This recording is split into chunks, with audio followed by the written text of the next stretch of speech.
good morning everyone. Ipagpatuloy natin ang ating programa, Mother's Day Celebration sa Ringit, Tilawag City Association, Hong Kong. Dito pa rin tayo sa Mulabi Hall ng OWA.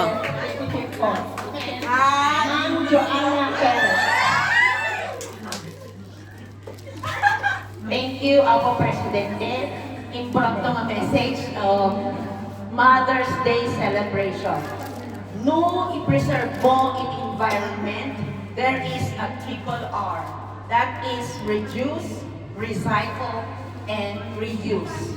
Latayumag nga ina, in order to preserve our dignity and our pride, there is also triple R. That is reassess. Reassess, kami ang mo na bakit tayo ang aminan. We are aging gracefully as an OFW. Nga masabal na i-reassess mo ni Bagbagin. At daban, i-assess mo. At daban, ipag-ibig MP1 or MP2. At daban, i-unlong mo. At daba ikibasit na balay mo as your retirement? Nakapaadal ka ba ng anak? Nakapagpaaral ka na ba ng mga anak mo? Do you have an SSS? Meron ka na rin bang ipon for your savings? If you have this, palakpakan naman po natin ang ating sarili. So, meron tayong triple R. I use that to reassess yourself kung meron na to. Number 2R is rebuild. Rebuild means kung wala ka pa doon sa mga sinabi ko, you still have time to rebuild yourself. Isipin mo din yung sarili mo while working overseas for many, many years. Meron ka na ganito. If not, then it's all about time to rebuild yourself, to think for yourself too.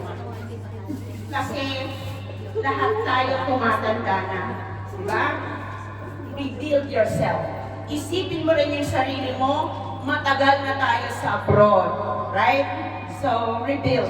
Meron ka pa rin namang trabaho, meron ka rin pa rin namang health na puhunan mo to be able to rebuild yourself. Number 3 is reduce. R means reduce. Reduce our baggage. Kasi minsan masyado tayo mapagmahal sa pamilya, sa mga extended families. Lahat sinasabi mo, yes. Even if you don't have. Yes, lahat ng mga sinain. Yes sa lahat. Hindi po tayo superwoman in all aspects. Meron din tayong kahinaan, napapagod din ang nanay.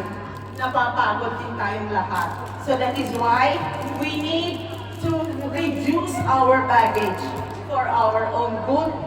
Kasi amok, nabanbanog kayo ang aminan. I-congratulate kayo, ibagbagi kayo because nakapagpaadal kayo ni anak. But we need to make sure for our retirement too. Kasi 45, 50, we are 60s. Kung ang gobyerno lokal ay ang retirement is 60, meron din sana tayong retirement age para sa mga OFW. We impose that. Impose mo sa sarili mo na huwag kang umabot ng 70 dito sa Hong Kong. For me, that is only my opinion. Kasi marami na tayong pinagdaanan, marami na tayong ginawa maganda sa pamilya. It's all about time to think for ourselves. So, kung ang basura ay reduce, reuse, and recycle, we also have our reassess, rebuild, and reduce our baggage. Pagod na ang nanay. So sa lahat po ng nanay na nandito, na nakapagpatapos ng pag-aaral ng mga anak at nagkaroon ng magandang trabaho, it is also a gift at hindi lahat ay nakamtan nyo. So palakpakan naman po natin ang ating mga sarili. Kanina may CPA, may Doctor of Dental Medicine, may mga registered nurses, hotel and restaurant management, criminologists. Lahat yan ay produkto ng mga migranteng Pilipino. So, palakpakan naman po natin ang ating sarili. but we also think for ourselves in the future. Hindi ho lahat malakas ang nanay always. Maraming salamat po. Happy Mother's Day sa Ringit Ilawag City Association. We would like to acknowledge our OWA Welfare Officer, Ma'am Marilo Sumalilong. Ma'am, thank you for coming. Then we call Ma'am Marilo Sumalilong to please give us her mother's advice and message. Thank you, Ma'am. Thank you so much po sa ating MC at sa mensahe niyo rin kanina. So nagawa ninyo ng paraan yung oo nga. Magandang hapon po sa inyong lahat, especially sa leader, sa president na Saringit Tilawag City Association of Home. Is this a place in the Philippines? Yes, ma'am. Lawag City. Lawag. This is Ilocos North. So Ilocos is mga Ilocano. Yes, ma'am. Okay. Sige. I am very happy to be with you this afternoon. Masyado pong masigasig yung inyong presidente mag-text sa akin na, ma'am, nagsisimula na po kami. Ma'am, no, because you know, Sunday is the busiest day of OWA. As you can see, before you came here, napakarami pong tao sa labas. And today, we are also celebrating the 43rd anniversary of OWA.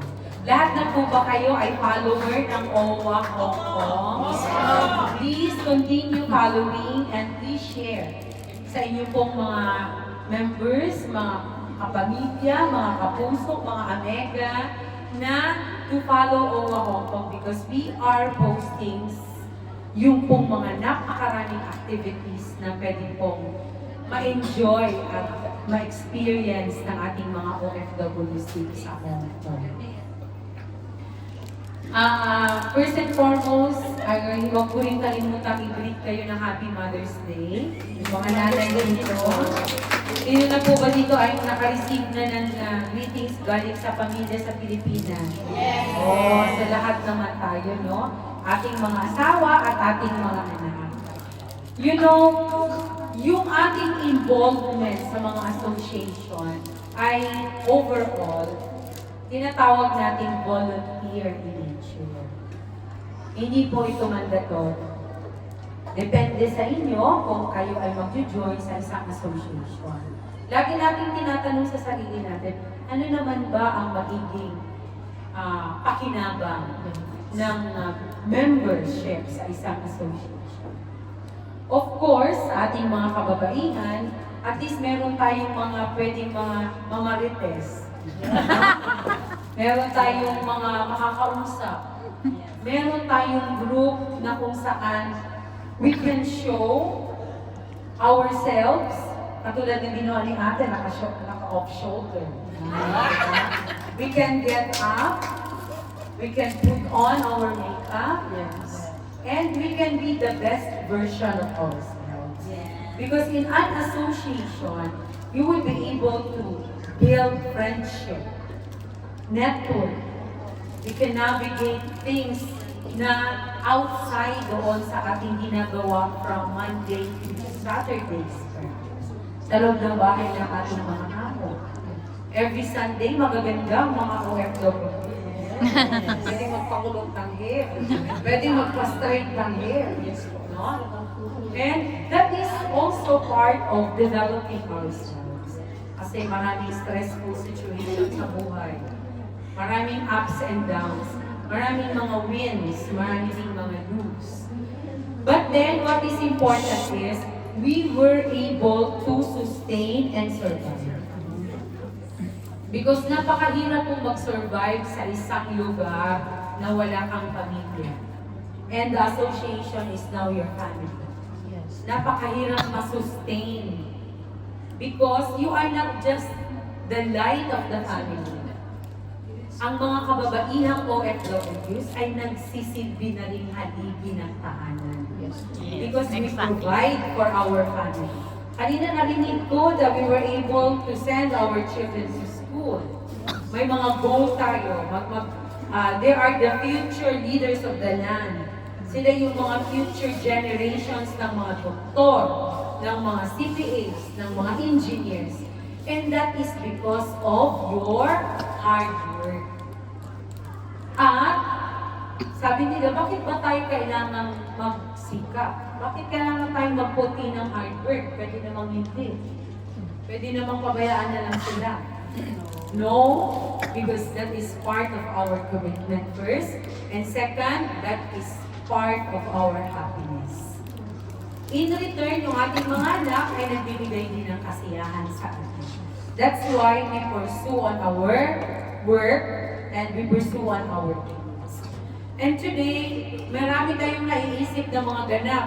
So meron tayong mga passage, mga best insurbanist dyan, best money, best, may team A, may team B, no?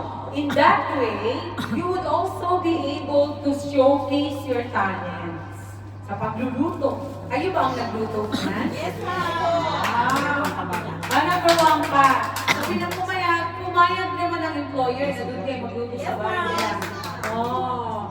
Alam niyo, day in, day out, every day, lalo na every Sunday, wala po kaming, usually we take our lunch at 4 o'clock in the afternoon. Bakit? Dahil napakarami po humihingi ng tulong. Maraming may problema. Yung mga katulad po ninyo na nakikita kong very supportive ang mga employers, kailangan niyo po silang pag-ingatan. Kasi konti lang po talaga ay yung mga OFWs na may maayos na employers. In fact, merong mga tatlong araw lang terminated na. No? Sabi ko nga, hindi naman yan mag-terminate ang worker kung walang dahilan. Kasi nung pumunta yan dito, marami ang utang. Maraming sinakripisyo yan sa Pilipinas. So talagang ang mindset niyan magtatrabaho. Pero iba-iba ang dynamics ng mga employers. Kaya may mga OFWs na talagang umuuwing luhaan. So, congratulations sa inyong lahat. At praise and thank God dahil nakayanan ninyo. Eh ate, ilang taong ka na dito sa employ mo? 29 years. Mayaman si ate sa kanyang long service. Yes po. Oo. So mayroon ng pambili ng mga kuwan, no? I don't need to say. No? We don't need to hear as well. We will just calculate how much. Yeah. Okay? So with that, I would like to say again, congratulations sa inyong grupo. Rest assured that OWA will continue to support your endeavors. Andito lang po ang Global Center. At ito pong ating OFW Global Center ay isa po ito sa mga proyekto ng ating butihing administrator, Arnel Ignacio. Siya po talaga ang nakaisip nito. At tulungan niyo po kami ma-maintain ito sa pamamagitan ng pamapanatili itong malinis, mapanatili po itong ang facilities ay magagamit or usable or functional. So, yun lang po ang hinihiling namin sa inyo. Every Sunday, there is a free-flowing coffee and sandwich, especially now for the whole month of May. We will also be serving kakanin. Para po that is the Migrants Group. And also, please share yung ating information to everyone, to every Filipinos, lalo na po yung mga nandiyan sa Chater Road, yung mga nasa trees, sa subways, na umakyat po sila. And experience the steady and state-of-the-art OFW Global Center in Hong Kong. The first all over the world. So God bless everyone and thank you. Thank you. Thank you, Ma'am Malu, for the inspirational message. And this flag of appreciation, Saringit Tinaoag City Association of Hong Kong Certificate of Appreciation is hereby presented to Madam Mary Luz Sumaninong, OWA Officer of Hong Kong, in recognition of your sincere support and valuable contribution during the Saringit Mother's Day celebration with its theme, Dearest Mama. Given this 11th day of May at Molabi Hall, OWA Global Center, Queensway at Narrative Hong Kong. Signed, and Alisa Gaspar, the President. Okay. Wow. Ay, sorry. Dito tayo kasi may mga aesthetic dyan. Thank you. Lahat po ng sarili tilawa, please join us Ay, yung iba, for our sa baba. shoot with Ma'am Balu. Ate, may ka. Halika na. Tayo na. Picture. Ako. Sana lang po to. Last natin dito. Hindi na kayo. Ladies. Si Korea. Close. Kunan ko kayo ng picture. Rhea.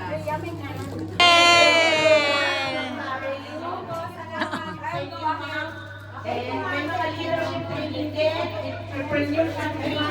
Thank you, Ma'am. Happy Mother's Day. Oh, yes. Enjoy. Thank you, madam. Awareness time. Ano, meron. Okay, awarding sa TV at TV. Sino po yung nanalo? Ayan na, kainan na. Kainan na, guys.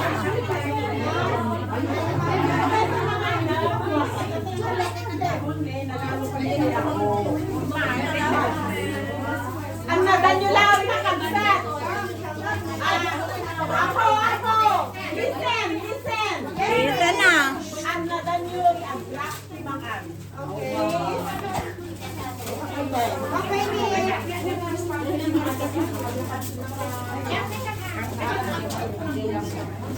Ano na danyo, kadawat. Huwag ka na lang magpainom. Huwag ka na magpainom. Ayan. Kainan na.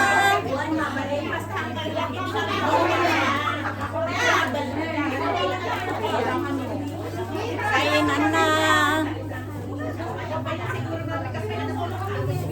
Asan yung pinakdakan na bawal kumain? Alam mo nga kayo, 30 minutes lang ne, alas 5 pumanaw tayo. Ay, talaga? Basta kayo, agintin ka na. Aduti serving is po ni Jai. Sis, bakit? Ay, ba't naka-gin?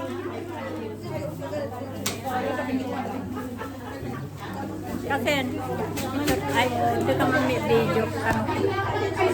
Ano ba yan? Ay, Guys, lahat sa tinanganin, pero ini-invite kayo kaya picture ta.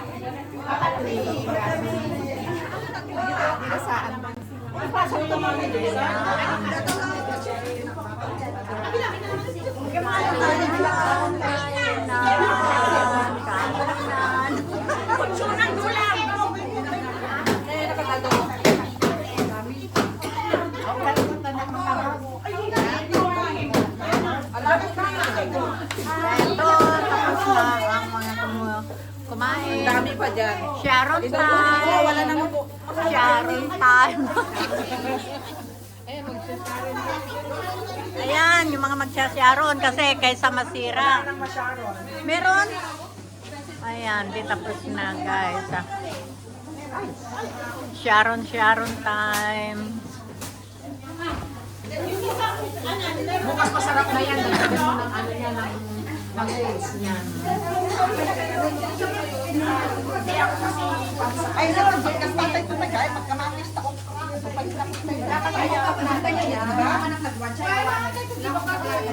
Ay, humingi ka sa kanila. Hindi, sa bahay. Ay, mahirap yun. Masira anak. Masira din ang siya mo.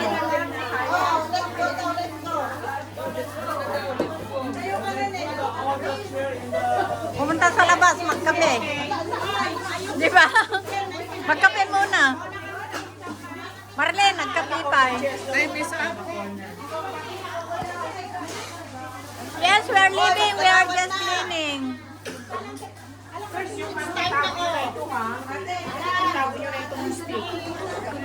Hindi ko na pinili.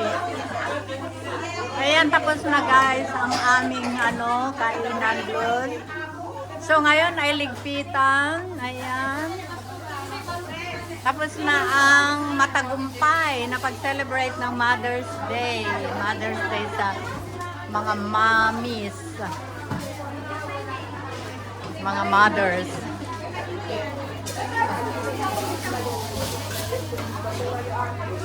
Oy, patulong tayo lahat. Mga upuan daw, pagilid. Itagilid yung tumpuan, lahat. Basta sa yung ano, hindi ka pigil ka iyo. Wala ka, dyan na, ito group.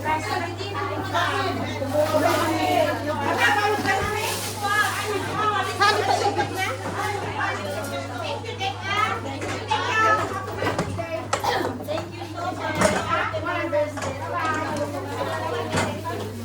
Pressing, kikam video kayo ng bahay. Ayun sa ating...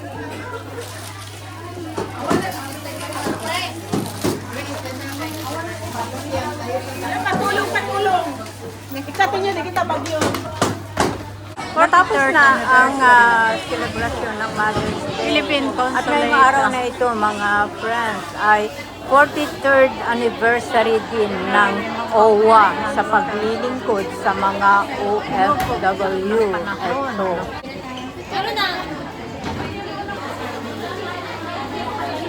Ayan, matapos din.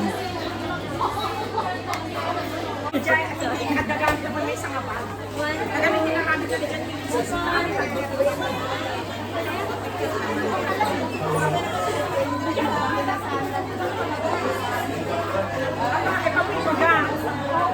Kapag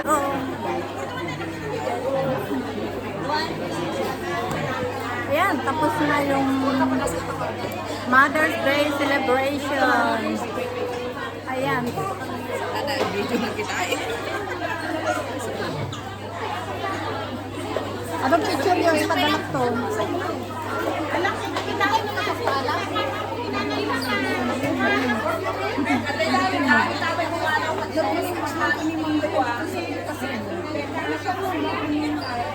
Kapay? Ay, attendance. Sa puno na tayo sukan ng network na.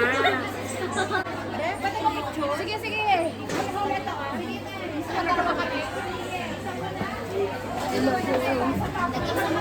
Sige, te. Ay?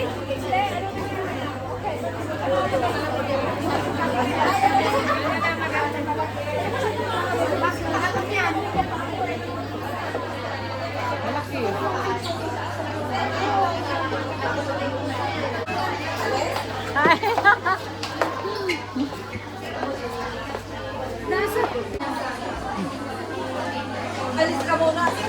Pinapalis niya kasi ako.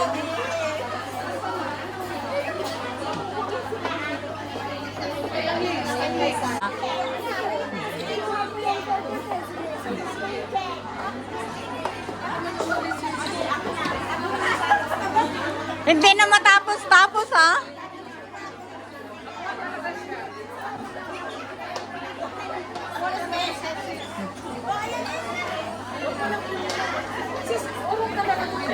Hindi na matapos-tapos yung shooting nyo, ha?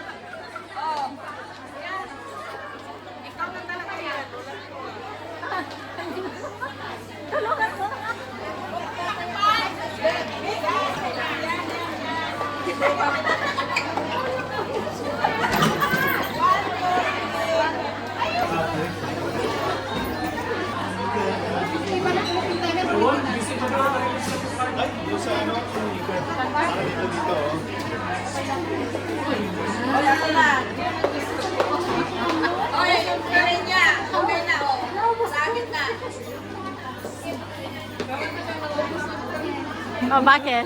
Bakit? Hindi na natapos-tapos yung ano niya, oh. Grabe.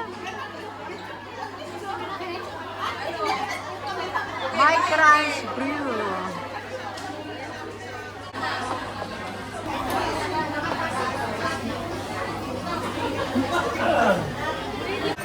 Maraming salamat sa inyong pagsama sa journey na ito. See you in my next video. I love you all.